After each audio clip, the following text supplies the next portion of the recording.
इस भजन की लाइन बहुत ही अच्छी और भावपूर्वक है, आप सुनिएगा।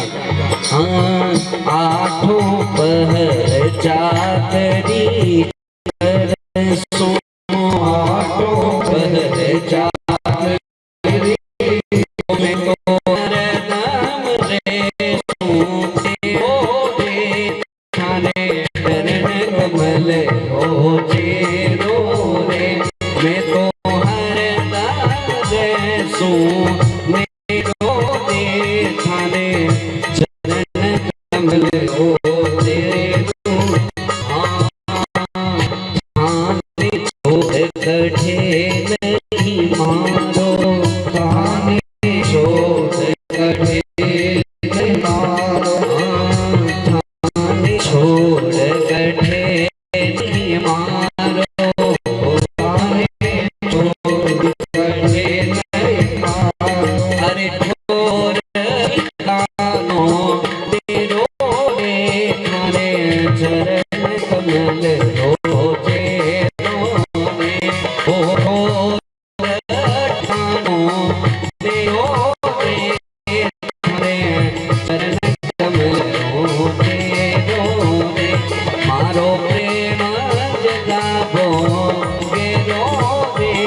झिड़क बिडारो तो नहीं छोड़ो, झिड़क बिडारो तो नहीं छोड़ो, झिड़क बिडारो तो नहीं छोड़ो, झिड़क बिडारो तो नहीं छोड़ो, अरे पकड़ लियो थारो ले रो रे, थारे चरण कमल रोते रे, मैं तो पकड़ लियो थारो ले रो रे, थारे चरण कमल रोते रो रे, मारो प्रेम जगाबो गे रो रे, थारे चरण कमल रोते रो रे, जो राखो लाड्यो ही रहसो, जो राखो अरे करो न कोई बखेरो रे, मैं करो न कोई बखेरो रे, थारे चरण कमल रोते रो रे, थानो प्रेम जगाबो गे रो रे, थारे चरण कमल रोते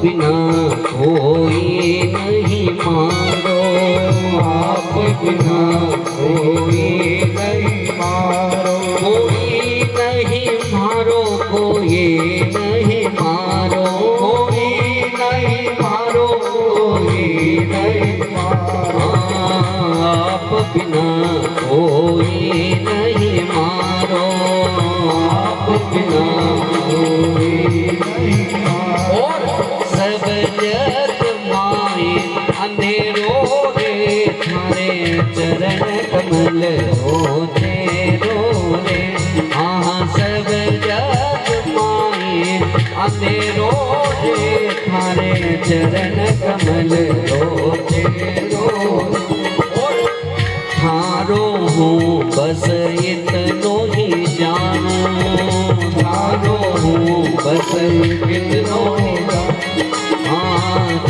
हूँ बस इतनो ही जानू, मारो हूँ बस इतनो माने और कछु नहीं मेरो रे, माने और कछु नहीं मेरो रे, थाने चरण कमल रोजे रे, माने और कछु नहीं मेरो रे, थाने चरण कमल रोजे रे। अंतिम भाव, हाँ अपनो जान शरण में राखो, अपनो जान शरण में राखो, शरण में राखो, शरण में राखो, शरण में राखो, शरण में राखो, अपनो जान शरण में राखो, अपनो जान शरण में राखो। अरे कृपा दृष्टि कर हे रो रे, माँ पर कृपा दृष्टि कर हे रो रे, थाने चरण कमल रोजे रे। ओ मारो प्रेम जगावो हे रो रे, थाने चरण कमल रोजे रे, मारो प्रेम जगावो हे रो रे, थाने चरण कमल रोजे रे, थाने चरण कमल रोजे रे, थाने चरण कमल रोजे रे, थाने चरण कमल रोजे। बोलिए भक्तवत्सल भगवान की। मारो प्रेम जगाओ घेरो, थारे चरण कमल रो चेरो।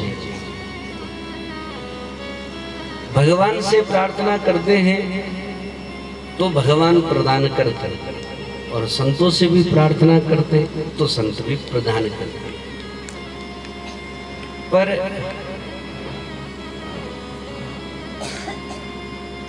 दोनों की उदारता में कोई कमी नहीं है। कदाचित भगवत अपराध बन जावे तब भी भगवान अपना लेते हैं, पर संत नहीं अपनाते। पर संत अपराध बन जावे तो भगवान नहीं अपनाते, फिर तो संतों को ही प्रसन्न किया जाए। और जिनके ऊपर गुरु महाराज या संत भगवान प्रसन्न है, भगवान उनके पीछे पीछे।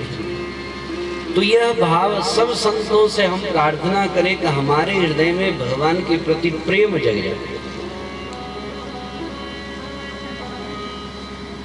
भागवत कथा प्रसंग में और अन्य अन्य ग्रंथों में प्रायः सूत जी सोनकादि ऋषियों का संवाद है, अन्य और भी संवाद, पर संवाद प्रारंभ से पूर्व में यही प्रश्न है कि सहज साधन क्या है मानव मात्र के कल्याण के लिए।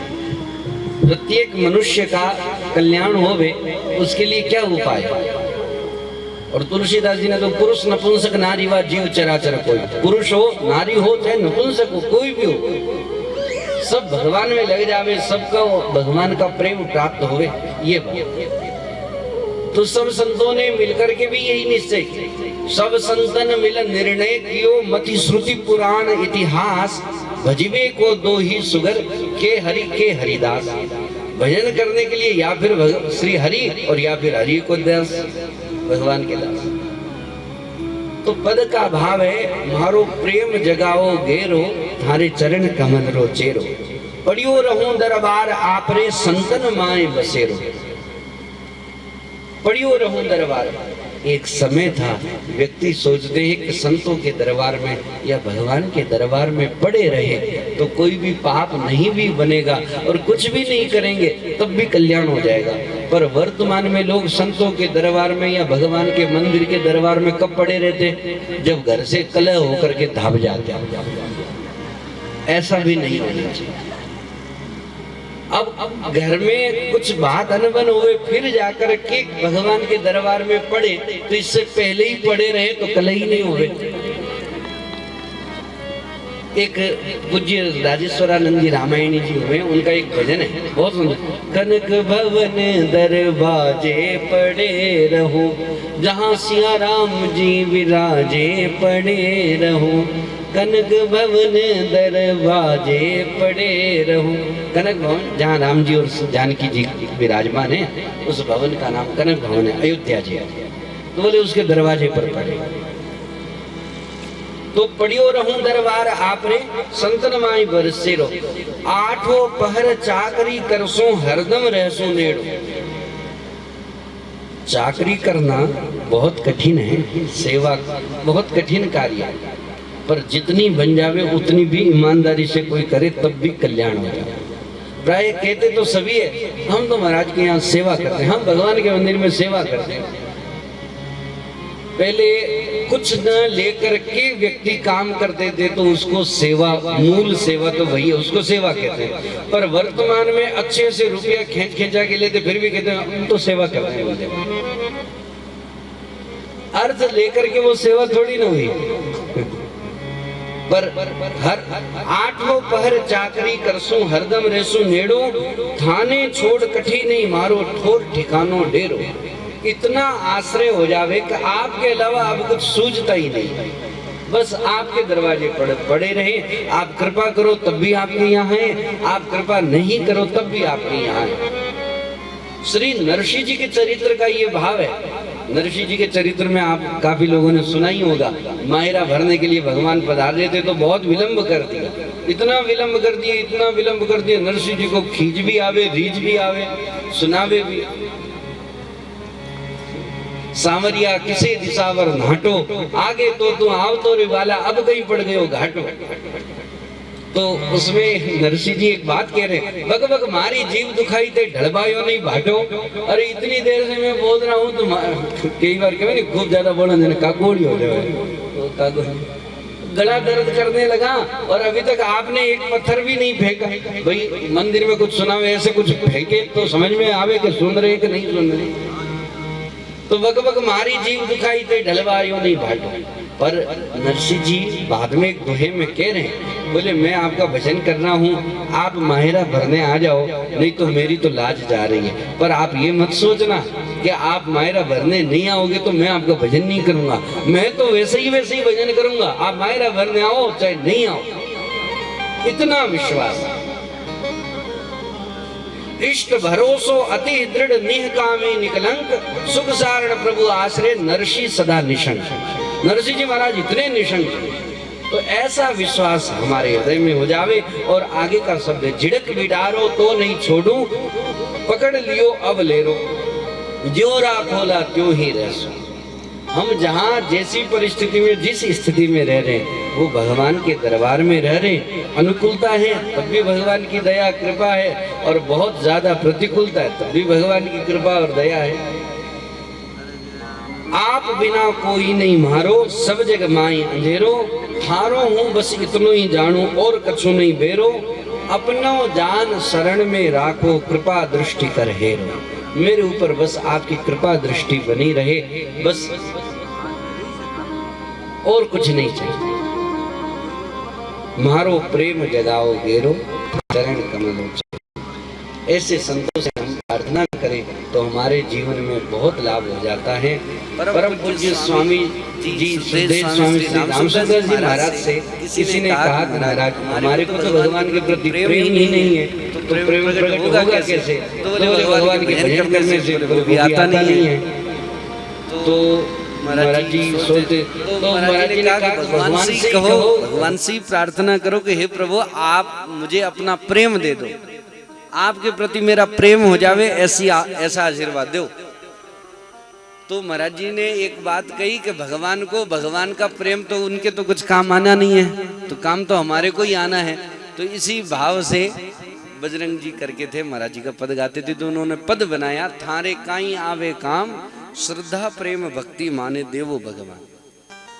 हे प्रभु आपके पास में जो श्रद्धा है, भक्ति है, प्रेम है, वो आपके तो कुछ काम आना नहीं है, वो हमारे ही काम आना है। तो आप हमारे को प्रदान कर दो, जिससे आपके चरणों में हमारा प्रेम हो जावे, भक्ति हो जावे। और कितनी ही मात्रा में प्रेम होता है तो ही भगवान में रुचि होती है। साक्षात देवी देवता पृथ्वी माता गो का रूप धारण करके सब लोग भगवान से प्रार्थना कर रहे हैं, पर भगवान कहीं प्रकट नहीं हुए, सब जगह व्याप्त होते हुए प्रकट नहीं हुए। तब शंकर भगवान, मानस जी में प्रसंग है, शंकर भगवान वर्णन करते हैं, हरि व्यापक सर्वत्र समाना, हरि व्यापक सर्वत्र समाना, प्रेम ते प्रगट होई में जाना, प्रेम ते प्रगट होई में जाना, प्रेम ते प्रगट होई में जाना। किसी का संपूर्ण विषयों से मन हटा करके केवल भगवान के प्रति प्रेम है तो उनको सब जगह भगवान दिखता है। श्री मीरा जी का एक पद है, जित देखूं तित श्याम मई है, जिधर देखो उधर श्री कृष्ण ही श्री कृष्ण उनको दिखाई देते हैं। तो जितनी मात्रा में प्रेम होता उतना भगवान के प्रति प्रगाढ़ता होने लग जाती है। इन्हीं भावों को स्मरण करके श्री भक्तिमती मीरा लोग भी भगवान में लगे, इसी भावना के साथ में आगे बढ़ते हैं।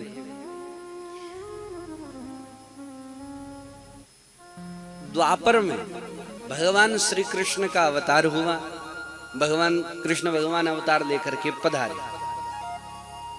तो भगवान जब गोकुल से वृंदावन गए तो यशोदा मैया प्रातः काल जगाती है, ठाकुर जी भगवान को जगाते बहुत अच्छे से, लाला जग जाओ, लाला जग जाओ, रूपक। अब बालक को नींद आती है तो वो जगते नहीं है जल्दी से, पर यशोदा मैया सूर्योदय से पहले ही जगाती है, पहले जगाती है, और ये प्रलोभन देते हुए कि देखो देखो सारे ग्वाल बाल आपके साथी सब नहा धो करके तैयार हो करके आ गए हैं और आप अभी तक सो रहे हैं।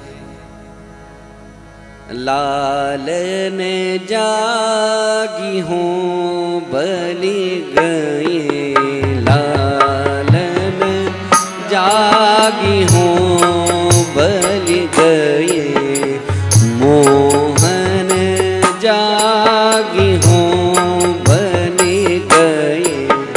मैया कह रही है लाला आप जग जाओ, तो आपकी मैया आपको बलैया लेती है, बलिहार जाती है। ऐसा है तिहारे कारण श्याम मैंने, तिहारे कारण श्याम मैंने नहीं मुरलिया जागी हो बलि गए, मोहन जागी हो बलि गए, मोहन जागी हो बलि गई। देखो आपके लिए नए नए खिलौना लेकर के आए, आप जग जाओ। ठाकुर जी जगते हैं, खिलौना से खेलते हैं, यशोदा मैया स्नान आदि करके तैयार करवाती है। तो ठाकुर जी यशोदा मैया से कहते हैं मैया मैया ये सब ग्वाल बाल तैयार होकर के कहाँ जा रहे हैं, कहाँ जा रहे हैं? सब नहा धो करके, क्या बात है, पीली अंगरखी पीली धोती माथे पर साफा लिए हुए, सब कहाँ जा रहे हैं? बोले गैया चराने के लिए जा रहे, गैया। तो ठाकुर जी ने जिद पकड़ी, सब ग्वाल बाल गैया चराने जावे तो मैं क्यों नहीं जाऊं, मैं भी जाऊं। तो मैया कहती है कन्हैया ऐसे नहीं होता, हमारे कुल में गैया चराने के लिए भी एक विधि मुहूर्त देखना पड़ता है, तब जाकर के गैया चराने जाते हैं। तो बोले ना ना मैया मैं तो जाऊं। तो बोले अच्छा थोड़े बड़े हो जाओ तब चले जाना। तो बोले अब मैं बड़ा हो गया। अब छोटे बालक को कहते ना कि कोई काम करता तो कहते ना ये इतना बड़ा हो जा, ऐसे कुछ लोग करते ना माथे पे हाथ रखे, ये इतना बड़ा हो जा। अब लाल जी कहते नहीं नहीं मैं बड़ा हो गया, बड़ा हो गया, बहुत जिद करने लगे। तब यशोदा मैया कहती ऐसा करो अपने बाबा के पास चले जाओ, बाबा कहे वैसा। अब नंद बाबा के पास गए, ठाकुर जी जिद करने लगे कि बाबा बाबा मैं तो गैया चराने जाऊं। तब नंद बाबा कहते कन्हैया बेटा अपने कुल गुरु से मुहूर्त पूछते हैं। तो ठाकुर जी के कुल गुरु है सांडिल्य ऋषि है। सांडिल्य ऋषि से मुहूर्त पूछा तो सांडिल्य ऋषि ने कहा जिस दिन ये गैया चराने जावे उसी दिन मुहूर्त अच्छा है। तो सौभाग्य से वह दिन कार्तिक अष्टमी का, जिसको गोपाष्टमी कहते हैं, वही दिन था। और ठाकुर जी को क्या बात है, सुंदरता से तैयार किया गया, बहुत सुंदर गोप वेश धारण कराया गया, पीली धोती पहना करके, फेंट कस करके, माथे पे मोर पुच्छ, मोर मुकुट है, हाथ में लकुट है और कांधे पर कारी कामर। क्या बात है, कारी कामर धोरी धूमर, ये कहावत है ब्रज की।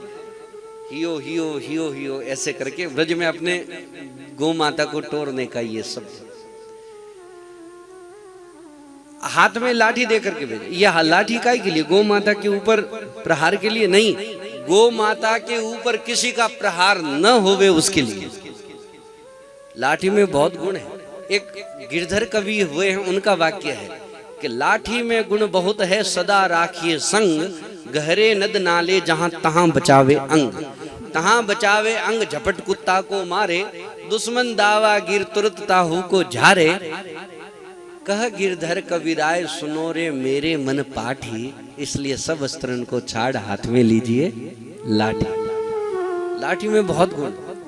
ठाकुर जी लकुट हाथ में लेकर के पधारते। अब गोचारण करने के लिए आज जाते। प्रथम दिन गोचारण को आज, ये भाव है, रसिकों का पद है। अब गोचारण करके आते। इस प्रकार से क्रम हुआ। ठाकुर जी को सखा बहुत प्रिय लगते हैं, दोस्त मित्र मंडली बहुत प्रिय लगते हैं।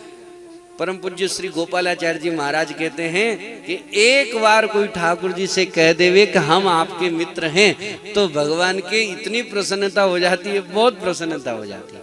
ये तो बात ही है, जो भजन साधन से वर्षों से लाभ नहीं होता वो भगवान से अपनापन जोड़ने से तुरंत लाभ हो जाता है।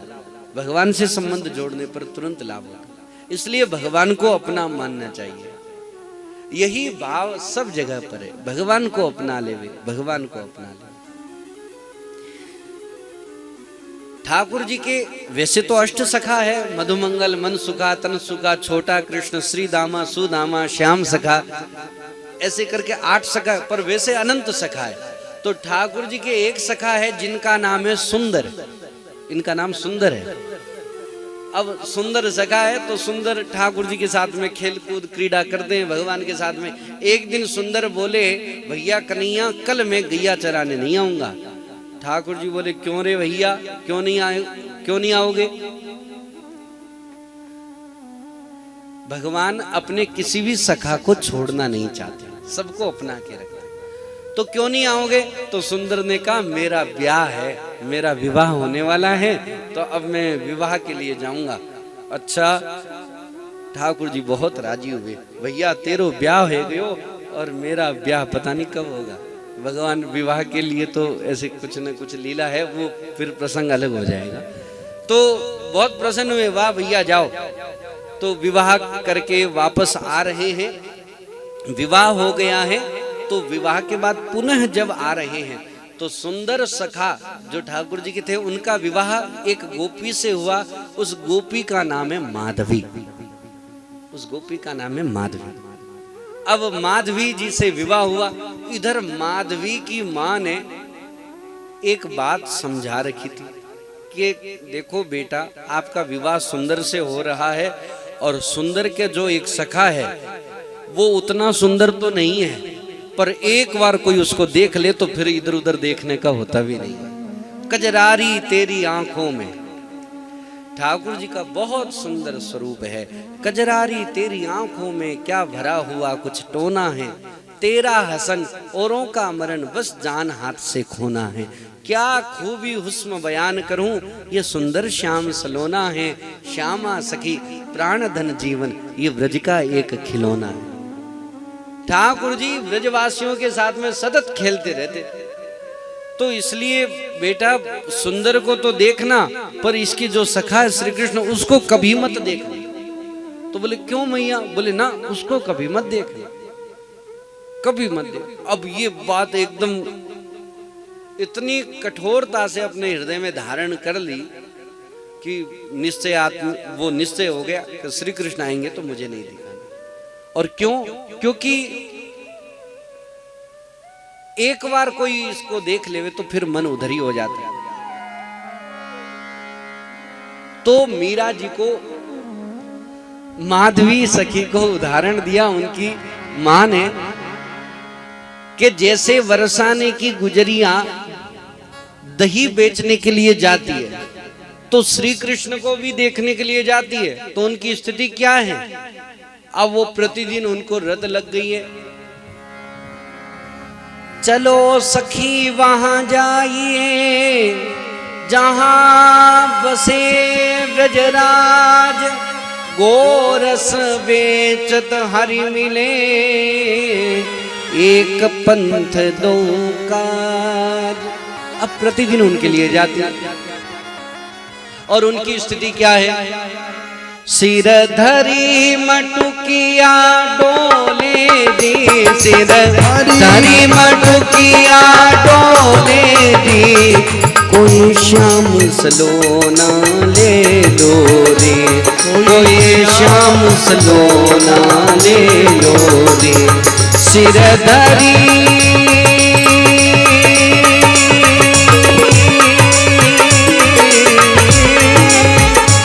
सिर धरी मटुकिया डोले दी, सिर धरी मटुकिया डोले दी, कोई श्याम सलोना ले लो, कोई श्याम सलोना ले लो। और दही को नाम बिसर गई ग्वालिन, दही को नाम बिसर गई नाम। अब कहना चाहिए ना कि सदलो ना दही ले लो, सदावा दही ले लो, तो ये तो नहीं कहते श्री कृष्ण सलोना ले लो, श्री कृष्ण सलोना ले लो। ये दही को नाम बिसर गई ग्वालिन, दही को नाम बिसर गई ग्वालिन, वो तो हरी लो बोले भी, वो तो हरी लो बोले भी, कोई श्याम सलोना ले लो रे, कोई श्याम सलोना ले लो रे, कोई श्याम सलोना ले लो रे, कोई श्याम सलोना ले लो रे। हरि को नाम बिसर गई ग्वालिन, वो तो हरि लो बोले री। ऐसी स्थिति हो जाती, इसलिए कभी मत देखना। माधवी जी ने एकदम सुनिश्चित कर ली।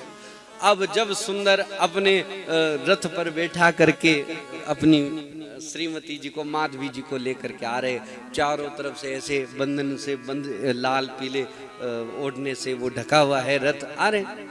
अब जैसे ही ग्वाल वाल उधर की तरफ ही गैया चरा रहे हैं तो ग्वाल वालों ने कहा, भैया ये कौन आ रहा है, किनको रथ आ रहा, किसका रथ आ रहा है? तब कहा कि ये सुंदर है अपनी घरवाली को लेकर के आ रहे। अब तो ठाकुर जी भगे, भाभी को मुंह देखूं, भाभी को मुंह देखूं, इस भाव से गए और सुंदर से बोले, भैया सुंदर तेरे बिना तो मेरा मन ही नहीं लगता, अब कितने दिन हो गए, आ जाओ कल आना। तो सुंदर आए, फिर बोले कि अपनी भाभी का मुंह तो दिखाओ।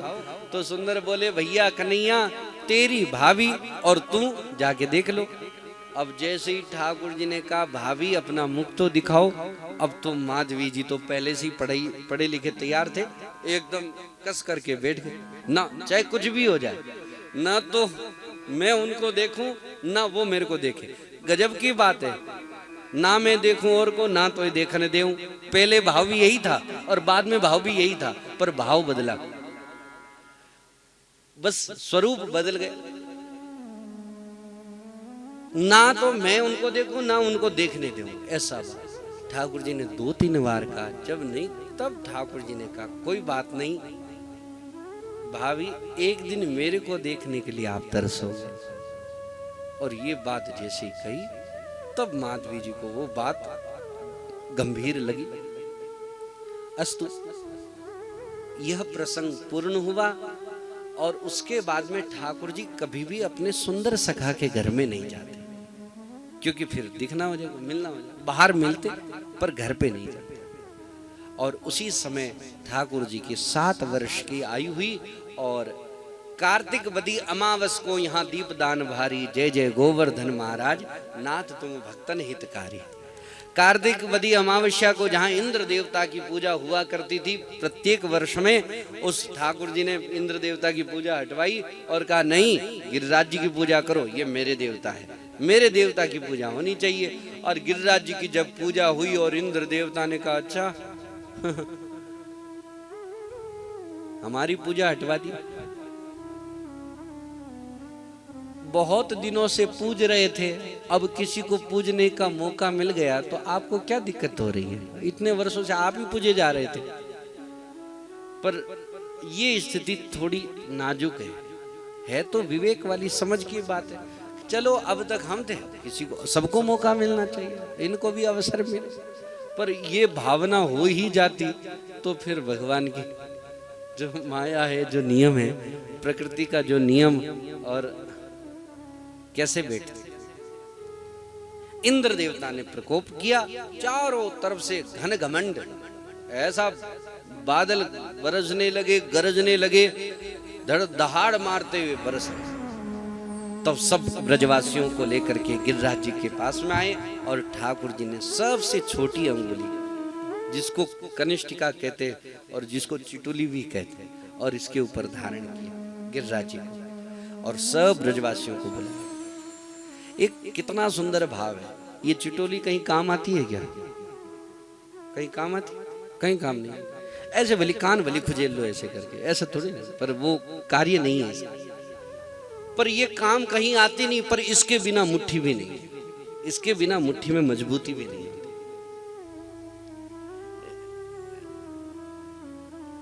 कुछ जो छोटे होते हैं ना, वो काम तो नहीं आते, पर उनके बिना पूर्णता भी नहीं होती। इसलिए सभी अपनी अपनी जगह पर पूर्ण हैं, चाहे वो योग्य हो, चाहे अयोग्य हो, चाहे सामर्थ्यवान हो, चाहे बिल्कुल सामर्थ्यवान नहीं हो, सबकी अपनी अपनी जगह पर भूमिका है।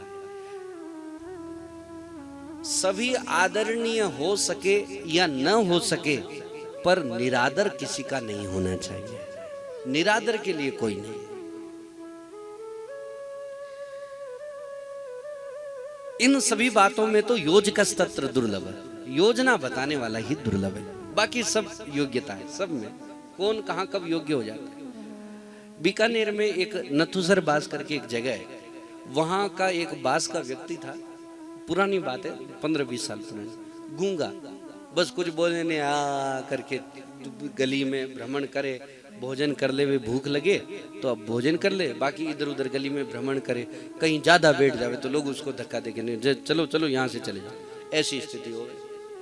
अब ऐसे करते करते करते अब उसकी जितनी भी आयु रही होगी जो भी, पर ये सच्ची घटना है, जिन लोगों ने देखी उन्होंने मुझे बताया। तो एक बालक, ये पतंग उड़ाने का जो समय आता ना, अक्षय तृतीया के आसपास का पतंग उड़ाने का समय, एक बालक, अब बालकों को विवेक तो थोड़ा कम ही होता है, अब वो उस छत पर खड़े जिस छत की दीवार नहीं है, उस छत के ऊपर खड़े होके पतंग उड़ा रहे, ऐसे पतंग उड़ाते उड़ाते उसमें कई लोग कह नहीं, वो इतना ज्यादा उसमें ज्यादा हो गए कि ध्यान ही नहीं रहा, और आगे आकर के छत से नीचे धड़ाम,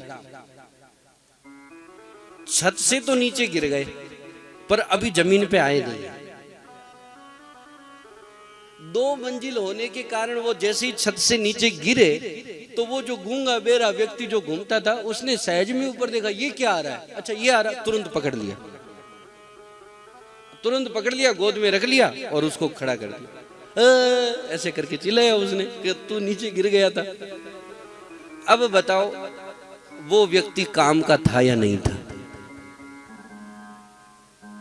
कब कहां कैसे काम आया ये नहीं कह सकते, पर काम तो आएगा।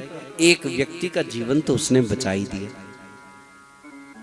इसलिए कौन कब कहां काम आ जाता है कह नहीं सकते। तो निरादरणीय कोई भी नहीं।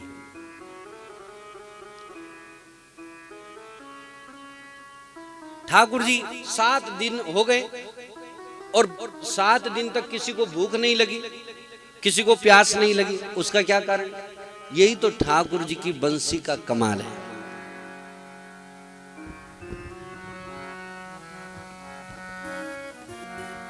बाज रही मुरली मोहन की, बाज रही मुरली मोहन की, या मुरली ने मेरो मन हर लियो, या मुरली ने मेरो मन हर लियो, सुधी न रही तन की, या मन की बाज रही मुरली मोहन की। ऐसी बांसुरी बजी, ना तो भूख की, प्यास की, नींद की कोई सुध बुध नहीं रही। पर 7 दिन पूर्ण हुए तो वही सुंदर जी की पत्नी, सुंदर सखा की पत्नी माधवी गोपी, उसने कहा कि 7 दिन हो गए, ये पर्वत किसके आधार पर खड़ा। तब उन्होंने अपना घूंघट उठा करके देखना चाहा तो दूर से ठाकुर जी का केवल ये इतना हस्त कमल दिखाई दिया, इतना सुंदर हाथ दिखाई दिया। तो वो सुंदरता की दृष्टि को धीरे धीरे धीरे धीरे नीचे लेकर के आए, हाथ पे लेके आए, फिर पूरा हाथ, फिर तो चेहरा दिखाई था। और जैसे ही माधवी गोपी ने ठाकुर जी का चेहरा देखा, सुध बुध भूल गए। ऐसी स्थिति हुई कि अरे इनको देखने के लिए मेरी मां ने मना किया, इनको देखने के लिए, अरे अवश्य देखी ही देखने जोगू, यही तो देखने लायक है। लोग कहते ना हमारी तो सब जगह पहचान है, सब जगह जान पहचान है, पर नारायण स्वामी क्या कहते, नारायण ब्रज राजकुमार सो बेगी कर पहचान। वहां हो जावे तो सब जगह, वहीं नहीं है तो कहीं नहीं। इनको देखने के लिए मना किया, इनको। अब मन में इतना पश्चाताप हो रहा है। देखो, लागी लागी सब कहे, लागी बुरी बला, लागी सो ही जानिए सो आर पार हो जाए। या तो भक्ति का रंग चढ़े, नहीं चढ़े तो ऐसा चढ़े कि बिल्कुल बिच्छू काटते ही कितनी देर में जहर चढ़ता है। माधवी गोपी जी की यही स्थिति हुई और अब तो आंखों में आंसू हो गए, शरीर धूजने लगा, भावावेश हो गया। अब मैं कैसे इनके पास में जाऊं, और ये तो मेरे पास चला करके आए थे और मैंने तो इनका अपमान भी कर दिया। भाई उनकी बात नहीं रखी तो उनको बुरा ही लगेगा। अब ये मुझे कैसे अपनाएंगे। सब ब्रजवासी चले जाते हैं, माधवी गोपी वहीं बैठ करके आंखों में आंसू लेकर के उनका दर्शन कर रही है। ठाकुर जी समझ गए कि अब इनकी ये स्थिति है। माधवी पास में जाती है। लखी जिन लाल की मुस्कान, ठाकुर जी को एक बार कोई देखे। वृंदावन में दर्शन करने के लिए जाते हैं, वृंदावन में क्या किसी धाम में किसी भी मंदिर में दर्शन करने के लिए जाते हैं तो हम जाते ही सांसारिक चर्चा करते हैं। हाँ अच्छा, मंदिर में रंग रोगन हो रहा है, अच्छा पुजारी जी कितने दिन से नहीं है, कितनी इनको तनख्वाह मिल रही है, हम कल ये सामान लेके आए थे वो नहीं दिखाई दे रहा, कल हमने यहाँ लट्टू लाके चढ़ाया था, 1 महीने के बाद वो कहाँ चला गया। अरे ये जाकर के चर्चा करते। ठाकुर जी के सामने निरंतर देखना चाहिए। और जो भगवान को निरंतर देखता है, भगवान कहते इतनी देर मेरे को देखा तो मैं भी इसकी देर कुछ तो देर देखूं, मैं कुछ तो इनकी ओर देखूं। और क्या चाहिए, एक कोर कृपा की करो स्वामिनी श्री राधे। बस कृपा की एक कोर ही तो मिल जावे। कृपा दृष्टि कर हेरो।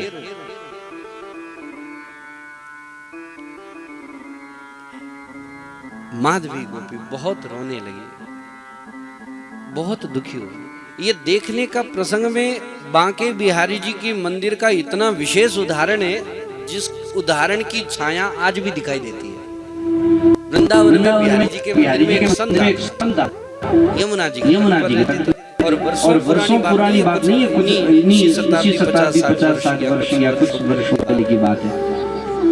बिहारी जी में आते हैं, सामने खड़े हो जाते, एकदम पलक भी नहीं झपकाते और देखते रहते। और ऐसे देखते देखते देखते कुछ समय व्यतीत हुआ, बिहारी जी उनके साथ में आ गए। बिहारी जी बोले, बाबा मैं तो आपके साथ ही रहूं। बाबा ने कहा, जब आप चला के आए हो तो चलो कुटिया में।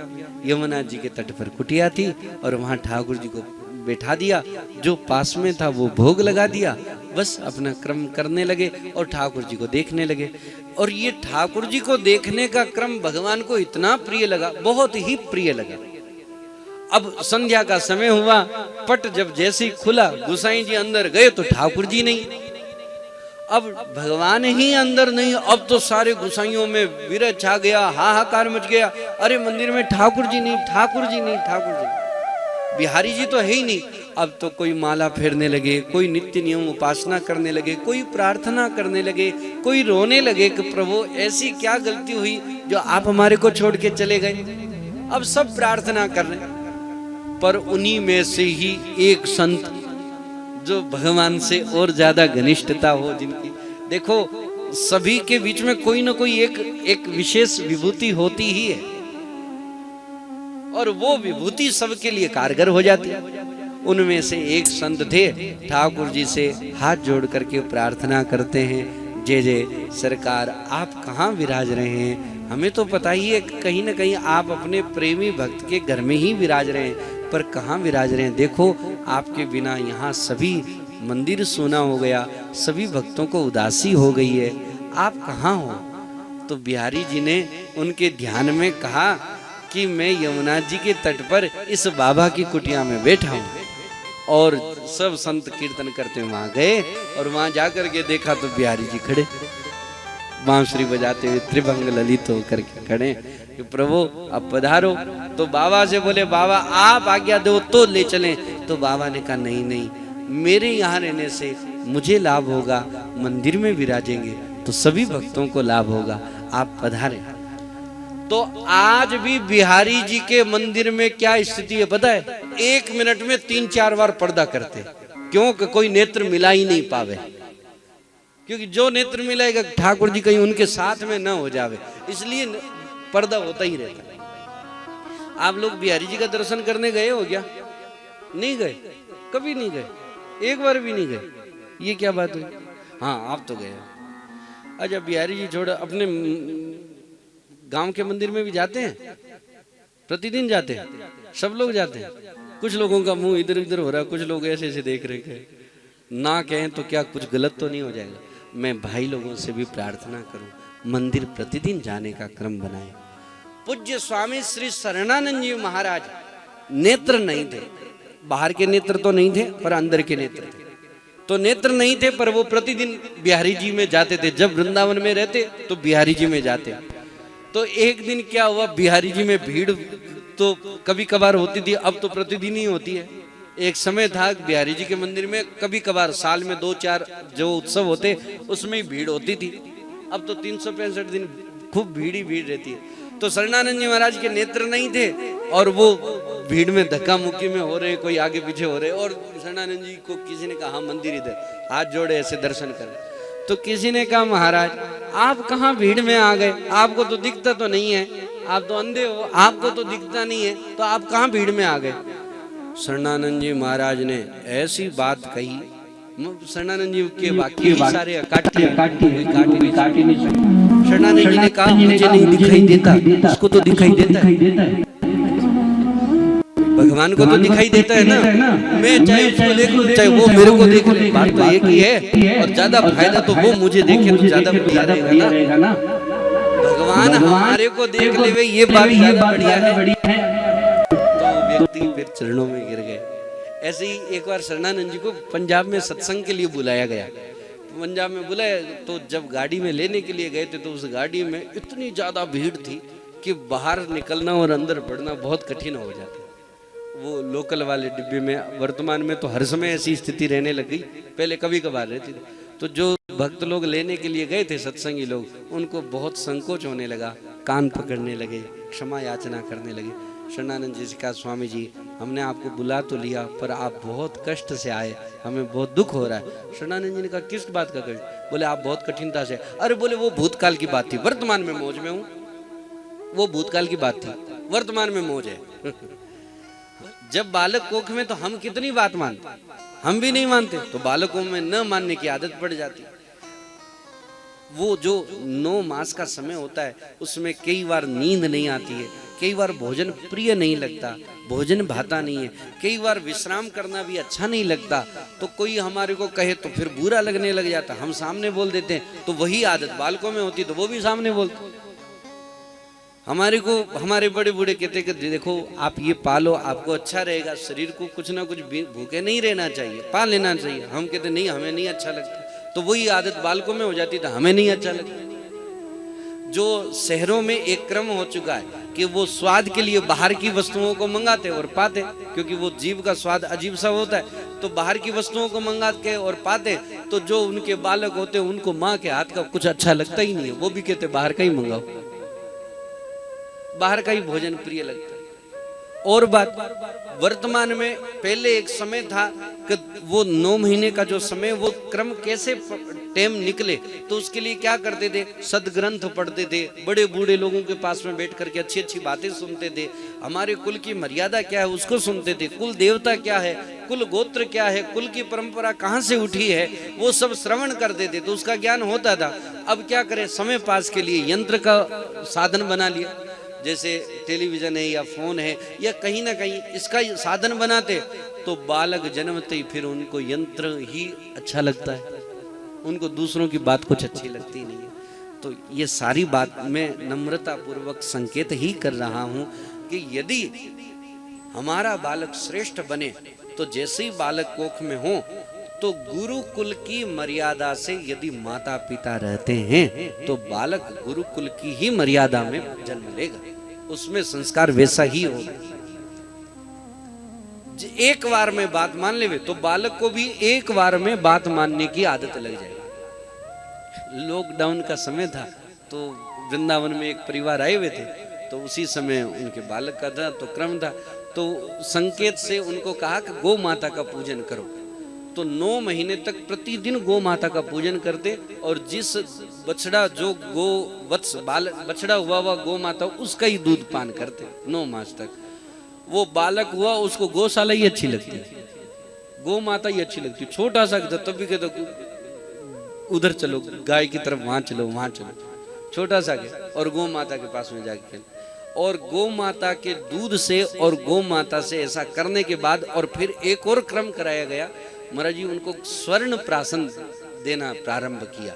पुष्य नक्षत्र से प्रारंभ किया, प्रतिदिन थोड़ा थोड़ा, और पुष्य नक्षत्र में तो देते ही देते। अब वो स्वर्ण प्राशन देने से एक विशेषता ये हो गई, कोई भी शब्द बोलो वो तुरंत बोल देते, कोई भी शब्द हम बोलते हैं कि ये, तो वो तुरंत उनको याद हो जाता, ऐसी उनमें दिव्यता हो गई। एक तरह से जिसको कहते हैं ना श्रुतिधर, तो वो एकदम श्रुतिधर के मने प्रवेश है उनमें कि कोई भी वाक्य उनके ध्यान में आ जाता है या बोल देते हैं। तो ये छोटी सी बात थी, विषय पर आ गए तो आप सबसे संकेत कर दिया। तो राव चरित्र में आया है कि मीरा जी की जो माँ है वो कुछ ना कुछ प्रश्न पूछती है कि ये बाद में क्या हुआ, ये फिर क्या हुआ, फिर क्या हुआ। तो ऐतिहासिक चरित्र श्रवण करते करते जब भगवान की लीला कथा सुनने लगे उसके बाद में प्रश्न नहीं किया, उसके बाद प्रश्न बिल्कुल हुआ। और जब मीरा जी के जन्म का समय हुआ तो उनको संपूर्ण संशय मिट गए और कोई प्रश्न वगैरह नहीं करते और कथा सुनते। समय हुआ और एक दिन वह भी शुभ दिन प्रकट हुआ जब मीरा जी का जन्म हुआ।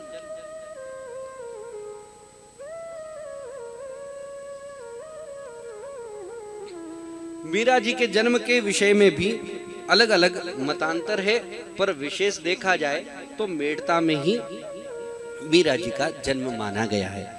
मीरा जी का जन्म मेड़ता में ही माना गया।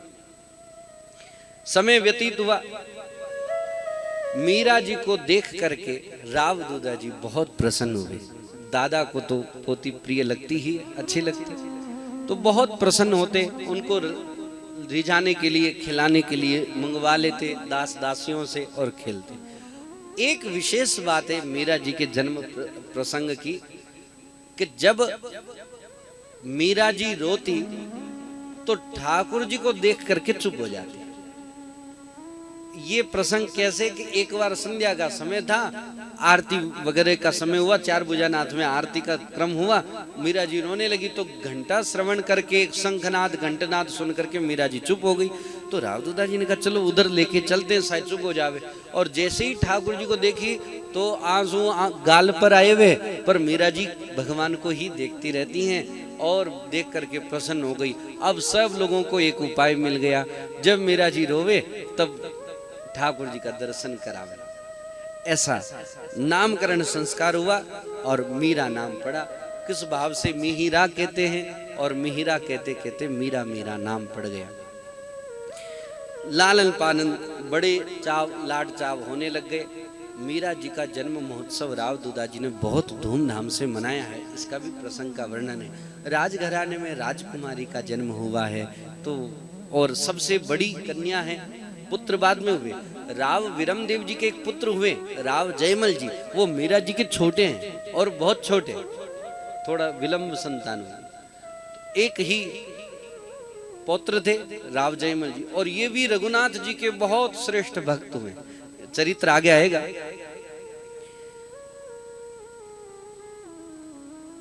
नामकरण हुआ और नामकरण के बाद अब धीरे धीरे मीरा जी बड़ी होती हैं, और मीरा जी का बड़ा हुआ, बड़ी हुई तो माँ को चिंता होती है कि कन्या हुई है तो वर पक्ष कहाँ होना चाहिए, और बालक हुए तो कन्या पक्ष कहाँ है।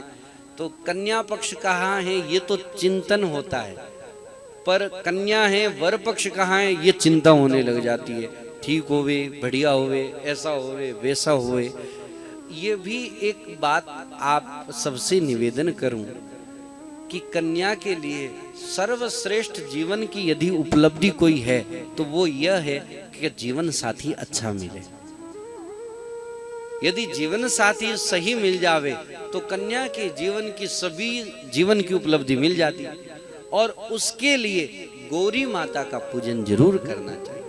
भारतीय परंपरा में कुंवारी कन्याओं के लिए बहुत सब जगह देश देश में, राजस्थान में जैसे गणगौर पूजन बोलते हैं, वहीं बिहार वगैरह में गौरी माता का पूजन बोलते हैं, और यूपी में कात्यायनी देवी की पूजा बोलते हैं, कुमारी पूजन बोलते हैं कहीं कहीं, ऐसा है। पर है गौरी माता का पूजन, क्योंकि तुलसीदास जी महाराज ने लिख ही ऐसा दिया है, देवी पूजी पद कमल तुम्हारे, देवी पूजी पद कमल तुम्हारे, सुर नर मुनि रव होई सुखारे, सुर नर मुनि रव होई सुखारे।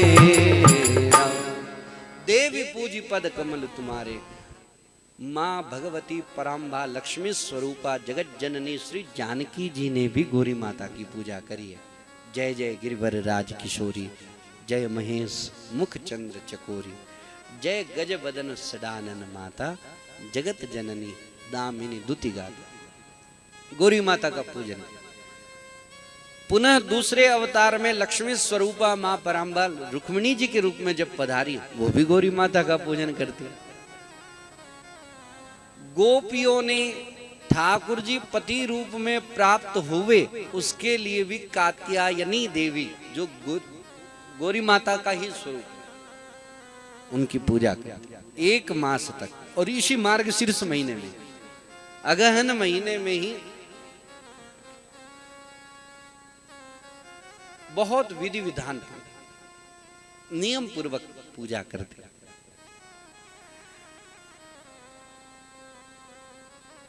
मानस जी में ये जय जय गिरिवर राज किशोरी 234 नंबर दोहे की नीचे वाली लाइन है, जय जय गिरिवर राज किशोरी से लेकर के जान गौरी अनुकूल, इतना पाठ तो प्रत्येक कन्याओं को करना ही चाहिए। ये गौरी माता की एक उपासना है, तो उससे बहुत लाभ होता है, अच्छा होता है। मीरा जी का लाड चाव बढ़ने लगा। एक बार की बात है, वृंदावन से एक संत पधारे। श्री धाम वृंदावन से संत पधारे तो श्री राव दूधा जी जो भी संत आते उनको निवास देते और निवास देके सत्संग सुनते। तो सत्संग श्रवण करते तो मीरा जी को भी साथ में लेके जाते। और मीरा जी छोटी ही हैं और मीरा जी थोड़े बड़े हुए उतने में ही पीछे पीछे जयमल जी। और राजघराने की एक आदत है, बड़ा बेटा होता है, बड़ा बालक होता है तो उसको भंवर ही बोलते। तो राव जयमल जी का जन्म हुआ। जयमल जी का जन्म हुआ तो और दुगने उत्साह से राव दूधा जी ने उनका जन्म मनाया और उनका नामकरण जयमल हुआ। अब पहले तो केवल पोती ही बैठती थी, अब पोता पोती दोनों बैठते हैं और सत्संग राव दूधा जी सुनते हैं।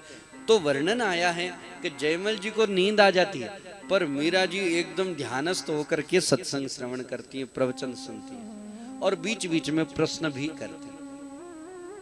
और उनके प्रश्न को सुनकर के संत लोग आश्चर्यचकित हो जाते कि इतनी छोटी सी कहें और प्रश्न पूछती और अच्छे अच्छे प्रश्न। समय व्यतीत हुआ, जो श्री धाम वृंदावन से संत पधारे थे उन संतों के पास में एक ठाकुर जी थे। तो राव दूधा जी जब जाते तो मीरा जी को पता चल गया कि यहाँ संत विराजमान है, तो जल्दी से स्नान आदि से निवृत्त होकर के जल्दी से जल्दी पहुंच जाती और अपनी माँ से कहती जल्दी से जल्दी तैयार कर दो, तैयार कर दो। और पहुंच जाती और मीरा जी ठाकुर जी का दर्शन करती। तो दर्शन करने के बाद संत लोग आरती वगैरह करने के बाद चरणामृत और प्रसाद देते और प्रसाद देते। मीरा जी ठाकुर जी की चर्चा करती और सुनाते, फिर मीरा जी आ जाती। एक दिन हुआ, 2 दिन हुआ, फिर मीरा जी ने संतों से कहा ये ठाकुर जी आपके हैं, वो मुझे मिल जाएंगे। कई सत्संग की चर्चा हुई, उसके बाद में जब कहा कि ये ठाकुर जी मुझे मिल जावे, तब संतों ने कहा कि ये तो हमारे उपास्य हैं, मैं कैसे दे दूं। और पर भाव से सबके साथ में ही है, आपने भाव किया तो आपके साथ में ही है। ऐसा कह करके मीरा जी ने ठाकुर जी को प्रणाम किया और ठाकुर जी से मन ही मन कहा कि जब आप ही मेरे पास में नहीं आएंगे तो मुझे कौन ला करके देगा आपको। मैं तो छोटी सी कन्या हूँ और न तो मुझे कोई जानता है न मैं किसी को जानती हूँ, मुझे कौन ला करके देगा जब आप ही नहीं आओ तो। ऐसा प्रणाम करके अपने कक्ष में आ जाती हैं और उन्हीं स्वरूप का चिंतन करने लग जाती हैं। समय व्यतीत हुआ, रात्रि का समय आया तो रात में स्वप्न में ठाकुर जी ने संतों से कहा कि अब तक तो आपने मेरी सेवा करी, अब मुझे मीरा जी को दे दो। संतों की नींद जगी और जग करके आंखों में अश्रु भर गए, पर ठाकुर जी की बात तो ठाकुर जी की रही।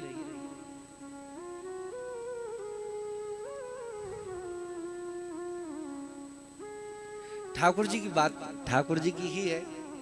अब क्या बात, दूसरे दिन मीरा जी पुनः आती हैं, प्रसाद लेती है, चरणामृत दर्शन करती हैं और जैसे ही संत महात्मा चरणामृत प्रसाद देते हैं तो कहते हैं बेटा मीरा, ये ठाकुर जी अब आपके साथ ही रहेंगे। तो मीरा जी को सुनकर के इतनी प्रसन्नता हुई, बहुत प्रसन्नता हुई। कहा महाराज सच बात है? बोले हाँ सच बात है। मुझे तीसरे प्रहर में ठाकुर जी ने स्वप्न में कहा कि मुझे मीरा को दे दो। और ये बात मीरा जी सुनकर के इतनी प्रसन्न हुई, इतनी हर्षित हुई। बालक को जब हर्षित होते हैं बालक या हंसी आती है तो वो कुछ कह नहीं पाते या कुछ समझ बूझ नहीं रख पाते। इतनी प्रसन्नता मीरा जी को हुई और संतों ने खूब स्नेह भरी दृष्टि से देखा, प्रसाद लिया, प्रसाद ग्रहण किया और ठाकुर जी को प्रणाम करके लाल जी को उठाया, जो ऐसे बांसुरी बजा रहे हैं, किशोर अवस्था का स्वरूप, वो लिया और मीरा जी को दिया। मीरा जी ने एक हाथ नीचे रखा और दूसरा हाथ ठाकुर जी की तरफ करके अपने जैसे कोई हृदय से लगाते ना, कोई विशेष चीज हो, नहीं नहीं ये तो मेरी है, ऐसा अपनत्व दिखाते हुए बोलते ना, तो वैसे मीरा जी ने लिया और अपनी ठोड़ी को मानो छत्र बना लिया ठाकुर जी के ऊपर। और वो लेकर के जैसे ही संतों ने ठाकुर जी प्रदान किए और मीरा जी के ऊपर एक वात्सल्य का भक्तिमय वो वर्ध हस्त फेरा कि बेटा आप इनकी सेवा करना और खूब अच्छे से रखना। तो मीरा जी ने एक बात पूछी कि बाप जी, संत भगवान से कहा कि बाप जी इनकी सेवा पूजा का क्रम तो मुझे नहीं आता और जो आप मंत्र बोलते थे वो भी मुझे नहीं आते,